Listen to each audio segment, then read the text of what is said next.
이번에는 중국의 코로나 상황을 한번 봅시다. 중국은 정말 진퇴양난에 빠졌어요. 봉쇄를 할 수도 없고 완화를 할 수도 없고, 완화를 한다면 세계 1위의 인구 아닙니까? 어마어마한 인구 밀도예요. 그렇게 되면 기하급수적으로 확진자들이 아주 폭증을 할 것입니다. 그렇다고 봉쇄를 하면 국민들의 반발이 이제 점점 심해질 거고, 또 가장 중요한 경제가 무너져 버려요. 그러니까 봉쇄를 할 수도 없고, 그렇다고 완화를 할 수도 없고. 중국의 전기차 업계에서 줄줄이 가격을 인하하고 나섰습니다. 코로나 확산으로 인해서 판매가 둔화하고 있기 때문이에요.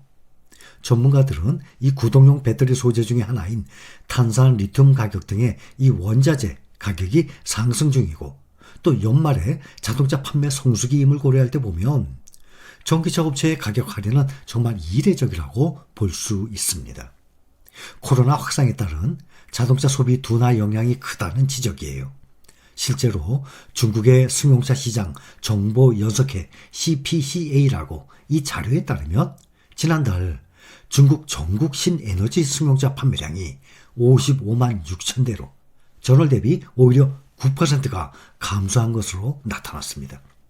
최근에 각지에서 전염병이 재확산하고 있는 가운데서 문을 닫는 판매 대리점들이 늘고 있어요. 자동차를 파는 판매 대리점들이 문을 닫는데 어떻게 늘어나겠습니까? 판매량이. 이것이 앞으로 주문에 상당한 영향을 미치고 있습니다. 연말 자동차 구매 욕구가 살아나는데 이 불확실성이 존재하고 있습니다. 홍콩 증시, 오늘 중국에서 코로나가 확산을 하면서 방역조치 강화로 인해서 경제활동 위축 우려 때문에 5거래일째 지금 홍콩 증시도 하락 중입니다. 간밤에 미국 증시도 뉴스를 보면 중국의 코로나 봉쇄 조치 강화 소식, 이것 때문에 또 국제 유가가 큰 폭으로 하락을 했습니다. 에너지 관련주도 1% 이상 하락세를 보였습니다. 중국의 코로나 재확산에 따른 이 여파를 피해가기는 전 세계 어디든지 아마 어려울 것입니다. 새벽에 하락 마감을 그렇게 해서 미국의 증시들이 하락을 했죠. 특히 테슬라, 중국의 코로나 봉쇄와 또 32만여 대의 테슬라 리콜 소식에 7% 가까이 급락을 했습니다. 테슬라가 지금 현재 167달러. 올해 들어서 보면 연중으로 국내 개인 투자자들이 가장 선호하는 두 가지 주식이죠. 테슬라, 엔비디아. 테슬라가 현재 연중으로 58% 마이너스, 엔비디아가 49%. 연중으로 보면 테슬라보다 엔비디아가 하락폭이 더 컸었습니다. 근데 지금 두 종목이 반전이 됐어요. 어쨌든 둘 다 현재 보면 반토막이 난 상태입니다. 이 로이터 통신 등의 외신에 따르면 코로나 확산에 따른 중국 광저우 지역 일부가 봉쇄가 됐습니다. 이것 때문에 글로벌 경기 위축 우려가 점점 커지고 있는 상황입니다. 이 같은 상황에서 달러화 강세가 또 뚜렷한 모습을 보이고 안전자산 선호 심리가 또 확대가 됐어요.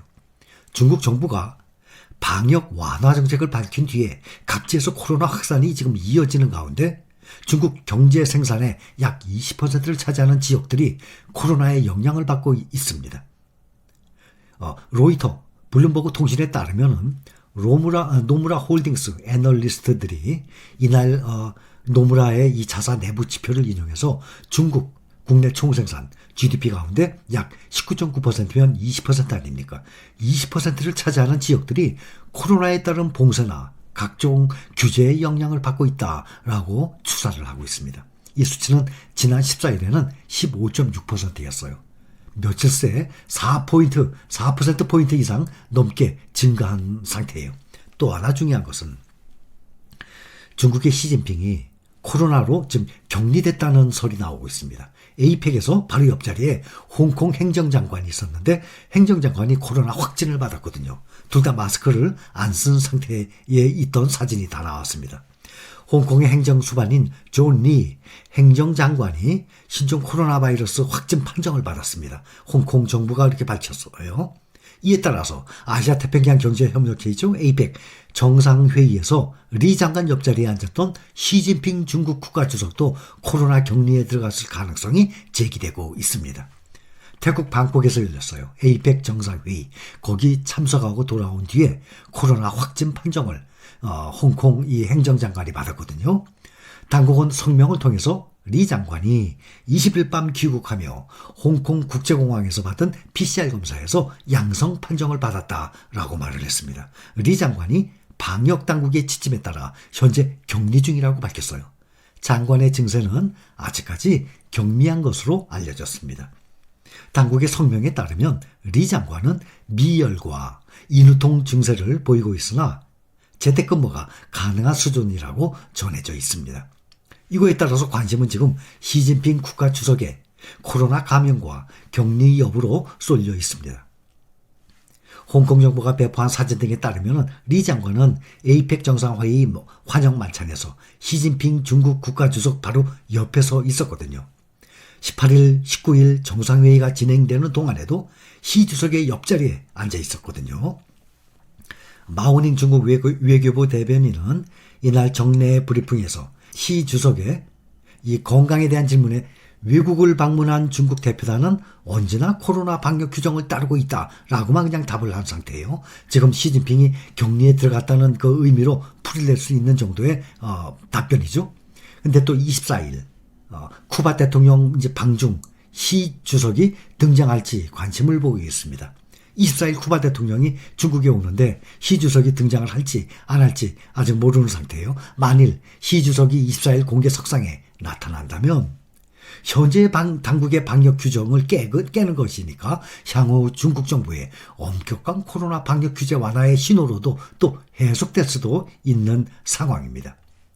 여기 타이틀 하나 또 보면 제로 코로나 비틀 중국 하루 확진자 28,127명 최악 치닫는다 했습니다. 광저우에 8,900명대 발생을 했어요. 베이징은 하루 새 50%나 폭증한 1,400명이 나왔습니다. 신규 확진 사상이 최고치예요. 6개월 만에 사망자까지 나왔어요.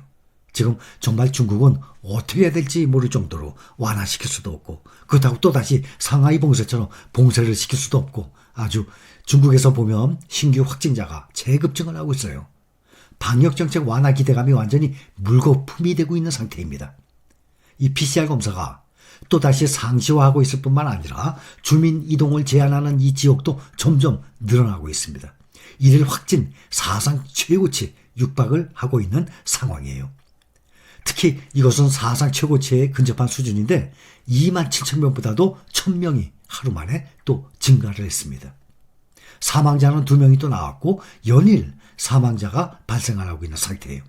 지역별로 보면 광저우시가 최다라고 합니다. 지역별로는 광둥성의 광저우시가 가장 많았어요.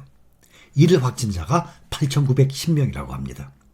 광저우시의 일일 확진자가 처음으로 8,000명을 돌파했다고 합니다. 광저우에 이어서 충칭시가 또 2위예요.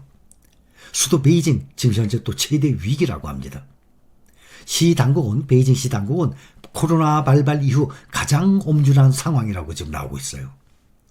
코로나 청정지역으로 여겼던 수도 베이징 상황이 점점 심각해지고 있습니다. 베이징시의 질병통제예방센터 부국장 류 샤오펑은 지금까지 본 것 중에 가장 복잡하고 심각한 상황이라고까지 밝혔습니다. 그러니 중국은 항상 말씀드렸지만 가장 문제가 지금 코로나 문제입니다. 지금 이 코로나에서 벗어나야 될 텐데 과연 언제쯤 코로나에서 벗어날지 이것이 참 중요한 관건으로 보이고 있습니다. 자, 여기까지입니다. 투자생활에 참고하시기 바랍니다.